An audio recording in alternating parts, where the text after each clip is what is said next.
Dear students, मैं हूं doctor Anindra और आप सभी का स्वागत करता हूं इस नए वीडियो में जिसमें हम प्रैक्टिस सेट 12 लेकर के आए हैं। डियर स्टूडेंट्स, मैं आपको बता दूं कि आपने इस चैनल को गोल्ड क्लासेस को आम चैनल से खास बना दिया है। आज इस चैनल ने हर एक क्राइटेरिया पूरा कर लिया है जो एक चैनल को मोनेटाइज होने के लिए करना होता है। Thank you so much.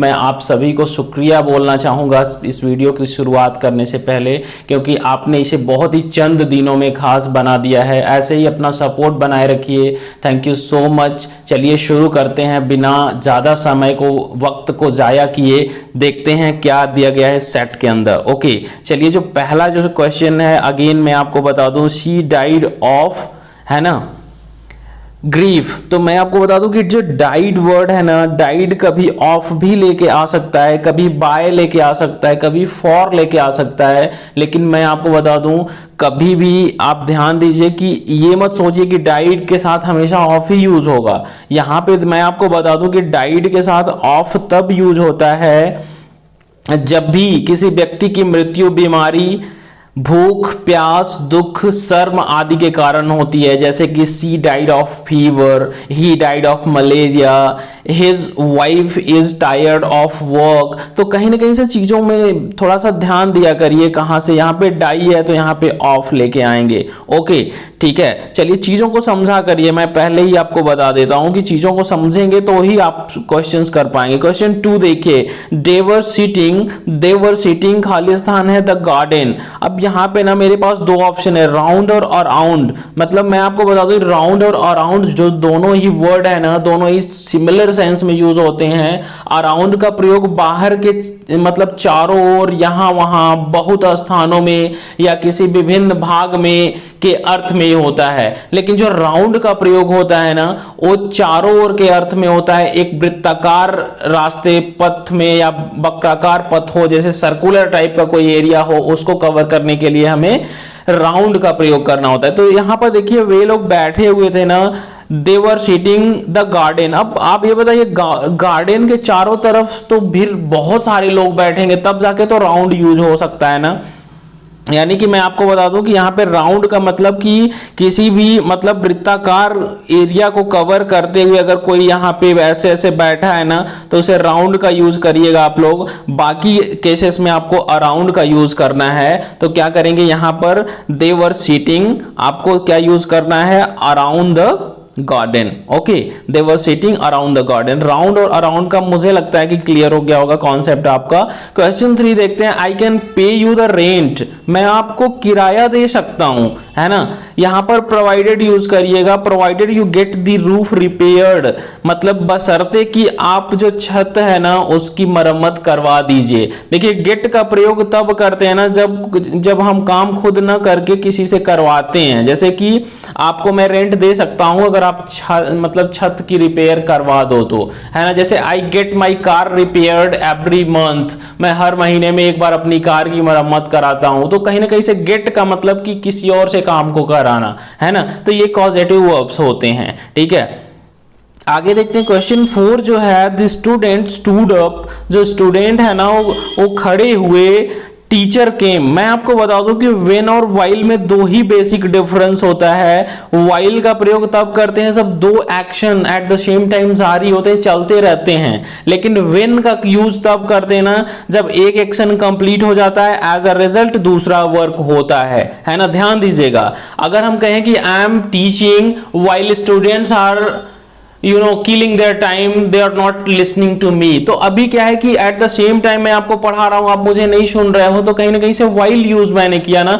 when का यूज तब करते हैं जब एक काम कंप्लीट हो जाए, दूसरा एज अ रिजल्ट शुरू हो।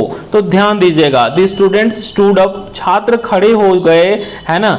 और उसके बाद when the teacher came, क्योंकि when लगाना ज्यादा सही होगा, क्योंकि जब टीचर आए, अध्यापक आए, तो फिर क्या हुआ, छात्र खड़े हो गए। तो एक एक्शन कंप्लीट हुआ है तो दूसरा एक्शन हुआ है एज अ रिजल्ट। तो यहाँ पे when यूज करना। when और while में आंसर आपको क्लियर हो गया होगा क्या बेसिक डिफरेंस होता है।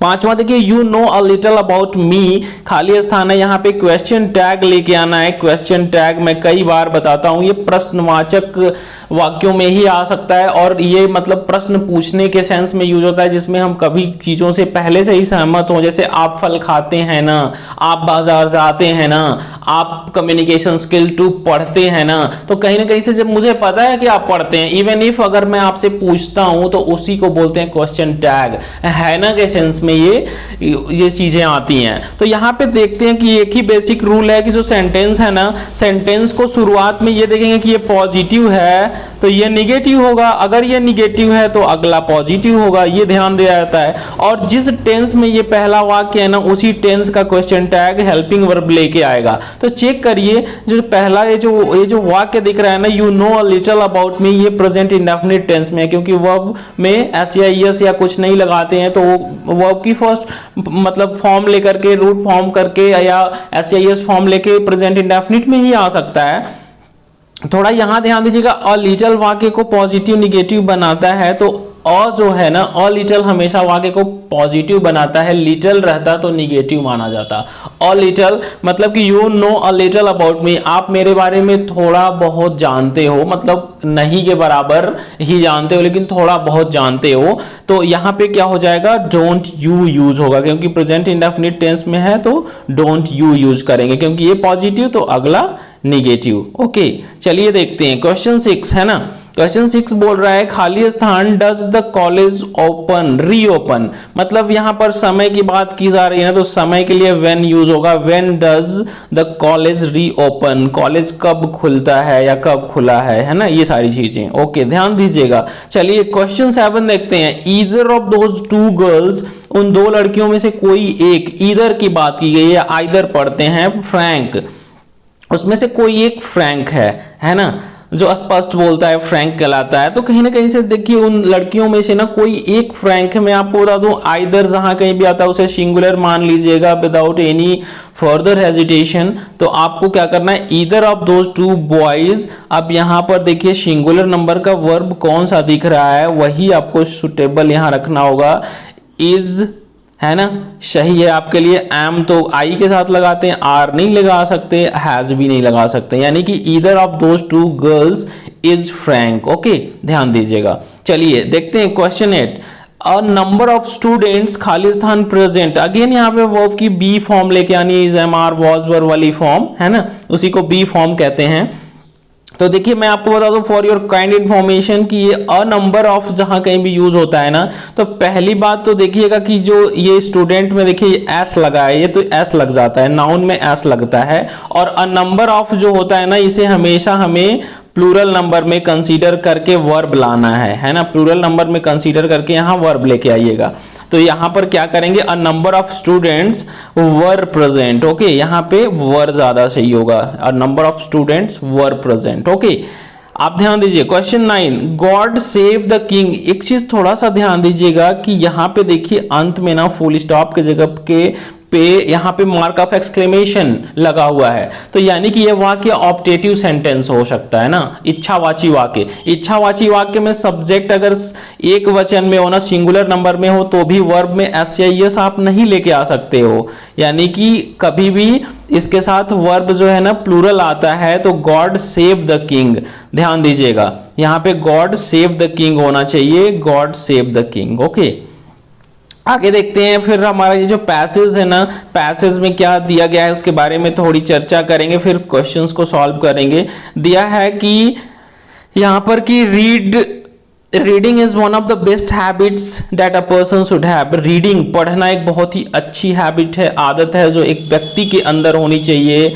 इट इज एसेंशियल, ये बहुत ही जरूरी होता है to build a good reading habit, एक अच्छा पढ़ने की जो आदत है ना उसे हमें बनाना चाहिए, ये आवश्यक होता है, एसेंशियल होता है, हर व्यक्ति को अपने अंदर डेवलप करना होता है। वी मस्ट रीड डेली, हमें डेली पढ़ना चाहिए 30 मिनट तक। देखिए ज्यादातर स्टूडेंट्स कहते हैं ना कि सर मैं चूंकि इंग्लिश चैनल को रन करता हूं, तो स्टूडेंट्स जिनकी इंग्लिश में थोड़ी प्रॉब्लम्स आती है प्लीज आप लोग कमेंट करके हमें बताया करिए। तो मुझे ज्यादातर लोगों से जिनसे मैं मिला ना बोलते हैं कि सर इंग्लिश वीक है, तो प्लीज यहीं पे सजेशन है कि 30 30 मिनट्स डेली पढ़ो आप, 30 minutes on a regular basis पढ़ना होता है, इससे रीडिंग हैबिट आपकी सुधरेगी, है ना। प्रोनाउंसिएशन और इंग्लिश का knowledge day by day grow करेगा, है ना। तो बोला गया है कि हमें डेली बेसिस पे 30 मिनट पढ़ना चाहिए, इस पैराग्राफ में बोला गया है, और इससे हम और अधिक रीडिंग से बहुत ज्यादा नॉलेज गेन कर सकते हैं। मैं आपको बता दूं कि मैं on a regular basis daily मतलब हर मंथ में एक नए बुक को मंगाता हूं, पढ़ता हूं कहीं ना कहीं से, even if I am free, मेरे पास टाइम है तो मैं पढ़ता हूं। जैसे कि आप एक बुक पढ़िए कि थिंक एंड ग्रो रिच, है ना। तो अभी क्या होगा ना कि मतलब पूरी लाइफ ही आपकी चेंज होगी, चीजों को समझिए, है ना। रीडिंग हैबिट पहले जानोगे तब तो, और ज्यादातर इंटरनेशनल बुक्स इंग्लिश में है, उनका लुफ्त उठाना है तो अंग्रेजी सीखना होता है। रीड एज मेनी बुक्स, जितना बुक आप पढ़ सकते हो इंग्लिश में उसे पढ़ो, यहाँ पे दिया गया है। Not as study for pleasure, कभी भी देखो मतलब कि नॉट एज अ स्टडी मतलब इसे हमेशा केवल अध्ययन के रूप में ना पढ़ो कि वही बोरिंग सी बुक जैसे जो आपको जल्दी याद नहीं होते हैं, उसमें क्वेश्चन आंसर्स होते हैं ना। स्टडी बुक, कोर्स बुक, आप कभी कभी बुक्स को ना प्लेजर के लिए पढ़ा करो, जैसे कि नॉवेल्स हुए या कुछ जैसे इंटरेस्ट की चीजें जो आप पढ़ते हो। तो यहीं पे बोल रहा है कि कभी कभी हमें बट फॉर प्लेजर भी बुक्स को पढ़ना चाहिए, जैसे कि कोई स्टोरी पढ़ लो, कोई कहानी पढ़ लो, न्यूज़पेपर की हेडिंग्स पढ़ लो, उसमें डे टू डे लाइफ की चीजें बातें बताई जाती हैं तो ज्यादा इंटरेस्टिंग लगता है और इजी वे में आप अंग्रेजी भी सीखते हो। Do not choose the most difficult book, कभी भी कठिन किताब को ना चुनो जिसे आप पढ़ते समय हमेशा परेशान हो, चीजों को ना समझ पाओ। और देखिए आपको ये क्या करना है ना कि अपने रुचि को विकसित करना है, चीजों को पढ़ना है ना। और मैं आपको बता दूं कि हमेशा कुछ लोगों के अंदर ये बुरी आदतें होती हैं कि हमेशा ना जैसे कि हर बार हमेशा डिक्शनरी यूज करते हैं, नए शब्द मिले डिक्शनरी में देख लिए, तो एक प्रॉब्लम को उसको समझ के चलोगे तो फिर तो कहोगे कि नहीं इसे नहीं पढ़ना है। Don't look up for the dictionary again and again, आप कभी शब्दों को ऐसे भी पढ़िए, एज अ होल मीनिंग उसका जानने की कोशिश करिए। यानी कि ये जो पैराग्राफ है ये सारी चीज़ें इसी के बारे में दी गई हैं। और ये भी दिया गया है कि हमें स्पेसिफिकली रेगुलर चॉइस बना लेना चाहिए, सुबह सुबह हमें कुछ रीडिंग करना चाहिए, 30 मिनट का रीडिंग हैबिट हमें डेली बेसिस पे लाने चाहिए। हमें इंग्लिश न्यूज़पेपर्स भी डेली पढ़ने चाहिए, स्पेसिफिकली इन द मॉर्निंग्स, है ना। तो ये सारे सजेशंस हैं। चलिए क्वेश्चंस को देखते हैं क्या दिया गया इसके ऊपर, है ना। Give one word for a person who loves reading books. चलिए अगेन आ गया अनेक शब्दों के लिए एक शब्द जिसे वन वर्ड सब्स्टिट्यूशन बोलते हैं। तो कहने का मतलब जो ऐसा व्यक्ति ना जो बहुत ज्यादा किताबों को पढ़ना पसंद करता है, मतलब he has an extreme love for reading books ना, ही और सी हैज, तो इसके लिए हम बिब्लियोफाइल वर्ड यूज करते हैं। मैं पहले भी अपने वन वर्ड सब्स्टिट्यूशन के एमसीक्यू वीडियोस में मैं बताया हूं बिब्लियोफाइल। ओके, बिब्लियोग्राफी मतलब कि ये अलग चीज है, जैसे शब्दों का कहां से रेफरेंस आपने लिया है उसका एक लिस्ट बनाना बिब्लियोग्राफी कहलाता है ना। A book that gives a list of words of a language, एक ऐसा किताब ना जो शब्दों का मतलब एक लिस्ट ऑफ वर्ड्स जो है ना हमें देता है एक भाषा का, है ना, इन एन अल्फाबेटिकल ऑर्डर, मतलब ए टू जेड के ऑर्डर में, और एक्सप्लेन करता है उसका मीनिंग। तो आप तो जानते हो कि डिक्शनरी में हमेशा शब्द लिस्टेड होते हैं, अल्फाबेटिकल ऑर्डर में होते हैं और वो मीनिंग देते हैं, मतलब स्पेसिफिकली मीनिंग जानने के लिए उसका हम यूज करते हैं। और भी जो वर्ड्स हैं यहीं पे थोड़ा समझ लीजिए। थिसॉरस क्या होता है? थिसॉरस में क्या होता है ना कि ग्रुप ऑफ वर्ड्स दिए जाते हैं जिसमें सिमिलर मीनिंग उनका होता है तो उनको एक साथ रख दिया जाता है। और डिक्शनरी में क्या होता है, अलग चीज होती है। आगे देखिए लिंग्विस्टिक, ये स्टडी ऑफ लैंग्वेज को कहते हैं। लिंग्विस्टिक अगर लैंग्वेज आप पढ़ते हो ना, उसके स्पीच पैटर्न को पढ़ना, बोलना, ये सारी चीजें ना, उसे लिंग्विस्टिक। जैसे हम लोग लिटरेचर के हैं तो हमने लिंग्विस्टिक पढ़ा है ना, अपने पीजी में, पोस्ट ग्रेजुएशन में, कैसे वर्ड को आर्टिकुलेट करते हैं, कैसे राइट काइंड ऑफ प्रोनाउंसिएशन करते हैं। तो लिंग्विस्टिक एक लैंग्वेज स्टडी से रिलेटेड है। हाँ, चलिए देखते हैं 12। Give the synonym of essential. Essential word मतलब आप जानते हैं आवश्यक होता है, तो इसका सिनोनिम क्या हो सकता है भाई? आपके लिए हो सकता है नेसेसरी। नेसेसरी का मतलब भी आवश्यक होता है। Choose the antonym of bibliophile. Again आपके लिए वही शब्द आ रहा है लेकिन यहाँ पे पूछ क्या रखा है, एंटोनिम। एंटोनिम आपको बताना है। एंटोनिम ऑफ बिब्लियोफाइल यानी कि जो किताबों को पढ़ना पसंद करता है, one who loves reading books, तो उसका उल्टा क्या होगा उसे देखिए हम बताएंगे, यहाँ पे यूज करेंगे मीसोबिब्लिक, है ना। मीसो वर्ड हमेशा कंट्रास्ट के अर्थ में होता है, जैसे जब हम किसी चीज से हेट करते हैं ना तो मीसो लगा देते हैं, जैसे मीसोगाइनी, मीसोगैमी, गैमी मतलब जो शादी करने से घृणा करता हो, मीसोगाइनी मतलब जो महिलाओं से, नारी जाति से घृणा करता है, मीसोलॉजिस्ट मतलब जो शिक्षा से द्वेष करता है, घृणा करता है। मीसो जहां कहीं भी आएगा ना वहां पे देखिएगा थोड़ा घृणा या हेट वाला फीलिंग आएगा ना। आगे देखिए, give the similar meaning of the word obtain. Obtain मतलब होता है प्राप्त करना, पाना, तो इसका भी अर्थ यहाँ पर गेन से लिया गया है, गेन ज्यादा सुटेबल है। Which of the following prefix can be used with the word to give the meaning of hate. Hate word का जो है ना अर्थ देने के लिए कौन सा प्रीफिक्स यूज कर सकते हो, अभी तो मैंने डिस्कस किया, मतलब जब भी हम मीसो वर्ड किसी प्रीफिक्स के रूप में जोड़ देते हैं ना, है ना, जैसे मीसोलॉजिस्ट, लॉजी मतलब शास्त्र होता है, यानी कि पढ़ाई लिखाई से हेट करना, मिसोलॉजिस्ट हो जाएगा, है ना। तो यही सारी चीजें, मीसो वर्ड हेट का अर्थ देता है। ऐसे ही देखिए जिस शब्द के पहले मीसो जुड़ा है ना, हेट को बताता है ना। मीसोगैमी मतलब कि जो शादी से, ब्याह से जो मतलब घृणा करता है उसे मीसोगैमी बोलेंगे, है ना। चलिए आगे बढ़ते हैं। 16 क्वेश्चन, सफिक्स वर्ड। हमारे पास ये जो वर्ड है ना, अगर किसी में एज अ सफिक्स यानी कि एक शब्द हमको मिल रहा है ना, इसके बाद अगर हम इसमें जोड़ दें, इसी को तो सफिक्स कहते हैं। तो सफिक्स का मतलब अगर वर्ड जोड़ दें, जैसे डाउनवर्ड, अपवर्ड, सॉरी, तो जब भी हम वर्ड जोड़ देते हैं ना तो इसके साथ हमें क्या क्या ये शो करने लगता है, डायरेक्शन। ओके, डायरेक्शन शो करता है। आगे देखिए 17, the correspondence in which we do not have to follow rules, regulations and courtesy. मैंने बोला जिसमें रूल्स फॉलो नहीं करने होते हैं, डू नॉट यहाँ यूज किया गया है, उसी को इनफॉर्मल लेटर्स कहते हैं। लेटर राइटिंग को मैंने एक्सप्लेन किया है बहुत अच्छे से डिटेल में, है ना। देखिए, which one of the following is not a characteristic of letter. Important question है कि लेटर का एक कैरेक्टरिस्टिक क्या नहीं हो सकता है। मैं आपको बता दूं कि जो इसका कैरेक्टरिस्टिक है ना, चलिए देखते हैं। लेटर यानी इनका क्लियर इन विजन होना चाहिए, मतलब स्पष्टता होनी चाहिए इसमें। सिंपल इन लैंग्वेज, हमेशा टफ लैंग्वेज ना यूज करो, सिंपल लैंग्वेज यूज करना होता है। कंप्लीट इन इंफॉर्मेशन, ये भी आवश्यक है, यानी कि लेटर आपका लॉन्ग एंड नैरेटिव नहीं होना चाहिए, कोई बहुत लंबा सा लेख नहीं लिखना है, मतलब to the point, short, precise and concise and compact लिखना होता है, तब जाके आपका लेटर अच्छा माना जाता है। चलिए 19 देखते हैं। Agenda is used for, agenda का यूज किया जाता है ना। आगे दिया गया है सेलिंग गुड्स, सामान बेचने के लिए, नहीं भाई ये तो कतई नहीं होता है।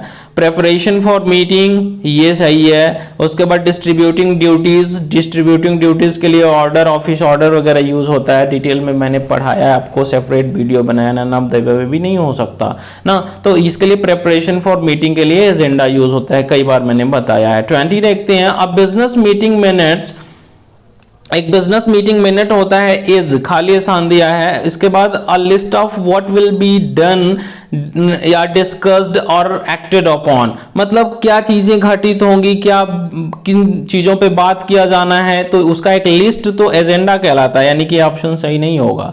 Notes that describe important points in a meeting, ये सही होगा, क्योंकि ऐसा नोट्स जो इंपॉर्टेंट चीजों को डिस्क्राइब करे जो मीटिंग के अंदर होते हैं, उसी को तो मीटिंग मिनट्स कहते हैं, यानी कि ये बाकी ऑप्शंस गलत हैं ना, ये डिस्ट्रैक्टर्स हैं, डेविएशंस हैं, आपके माइंड को थोड़ा सा दूसरे डायरेक्शन में ले जाने के लिए कि आप गलतियां कर बैठो। मैं आपको बता दूं कि नकल होगा नहीं, अगर नकल होता भी है ना तो ग्रामर के क्वेश्चन गूगल सर्च में नहीं आते हैं। प्लीज आप लोग थोड़ा चीजों को समझा करिए, है ना, पढ़ाई करिए, मैं आपके साथ हूं, परीक्षा के दिन तक क्वेश्चंस पूछते रहिए, सारी चीजों को मैं आपके बताता हूं, डाउट क्लियर करने के लिए मैं आपके साथ हूं। चलिए 21 है, रिपोर्ट इज यूज्ड, रिपोर्ट का प्रयोग किया जाता है टू रिकॉर्ड एन एक्सपेरिमेंट, एक एक्सपेरिमेंट को रिकॉर्ड करने के लिए, बिल्कुल। टू मेंटेन पब्लिक रिलेशन, नहीं। टू कंट्रोल सिचुएशन, परिस्थितियों को नियंत्रित करने के लिए कहाँ से रिपोर्ट यूज होता है? टू एंटरटेन पीपल, किसी को मनोरंजन दिलाने कराने के लिए तो नहीं हो जाता है, इसके लिए तो मूवी देखते हो आप ना। तो ये इसके लिए सही option to record an experiment होगा। चलिए 22 देखते हैं। If the matter is short, अगर मैटर शॉर्ट है ना, छोटा है, संक्षेप में है, report can be written in, report किस फॉर्म में लिखा जा सकता है? तो देखो उसके लिए मैं आपको बता दूं, मेमो फॉर्मेट में लिखा जा सकता है और लेटर फॉर्मेट में, यानी कि ये दोनों ऑप्शन सही है, both B and C. Okay, चलिए देखते हैं 23। समटाइम्स सर्कुलर्स आर रिटन, कभी कभी सर्कुलर्स लिखे जाते हैं टू द, है ना, कभी कभी सर्कुलर्स लिखे जाते हैं in order to have an inquiry, मतलब जूनियर्स को लिखा जाता है उनसे कुछ इंक्वायरी लेने के लिए, कोई जानकारी लेने के लिए। आगे देखिए 24 है, which of the following is are parts of a memo, मतलब इसमें से कौन कौन से पार्ट्स हो सकते हैं मेमो के? तो यहाँ पे थोड़ा सा ध्यान दीजिए कि ये जो तीनों ही चीजें शुरू से दिख रही ना, हेडिंग, ओपनिंग और सिग्नेचर, ये तो मेमो के पार्ट होते ही हैं, है ना। पार्ट्स मतलब जिससे मिल करके मेमो लिखा जाता है या लिखते समय इन इन बिंदुओं को लिखना पड़ता है, वो पार्ट्स कहलाते हैं। लास्ट क्वेश्चन देखते हैं 25, और इसमें दिया है कि विच of the following can be a purpose of writing an office order, office order लिखते समय इसमें से कौन सा एक पर्पस, एक उद्देश्य हो सकता है? मतलब देखिए मैं आपको बता दूं कि ये कभी भी वार्निंग देने के लिए भी यूज होता है। भाई ऑर्डर है तो वार्निंग देने के लिए आदेश जारी करना, देखना गवर्नमेंट, स्टेट गवर्नमेंट आदेश जारी कर देती है तो उसे सब फॉलो करना होता है। जो लोअर लेवल के कर्मचारी हैं या लोग हैं, जो ब्यूरोक्रेट्स हैं, है ना, नौकर लोग, मतलब जो जॉब में हैं, दे आर कॉल्ड ब्यूरोक्रेट्स ना। तो सभी क्या है कि कहीं ना कहीं से टू प्रमोट और ट्रांसफर के लिए भी इसका यूज किया जाता है ना। यहाँ पे स्पेलिंग थोड़ा गड़बड़ है, देखिएगा, टू प्रमोट और ट्रांसफर इसके लिए, यानी कि दोनों ही केस में यूज होता है, यानी कि to give warning, to promote और ट्रांसफर, यानी कि आपके लिए जो विकल्प सही होगा वो होगा बोथ ए एंड बी, है ना। और टू रिमाइंड समथिंग इंपॉर्टेंट, किसी को कुछ इंपॉर्टेंट चीज रिमाइंड करने के लिए मेमो का यूज किया जाता है, ध्यान दीजिएगा। इसके लिए क्या यूज होगा? मेमो, है ना। थोड़ा सा चीजों को समझा करिए। चलिए ठीक है, अभी मिलते हैं अगले वीडियो में। प्रैक्टिस सेट 13 लेकर के आते हैं। मैं आपके लिए लग रहा हूं, मेहनत कर रहा हूं चीजों को ज्यादा से ज्यादा क्लैरिफाई करने के लिए, गोल्ड क्लासेस में ट्रस्ट बनाए रखने के लिए, अपना फेथ शो करने के लिए। Thank you so much for watching this video. मिलते हैं नए वीडियो में।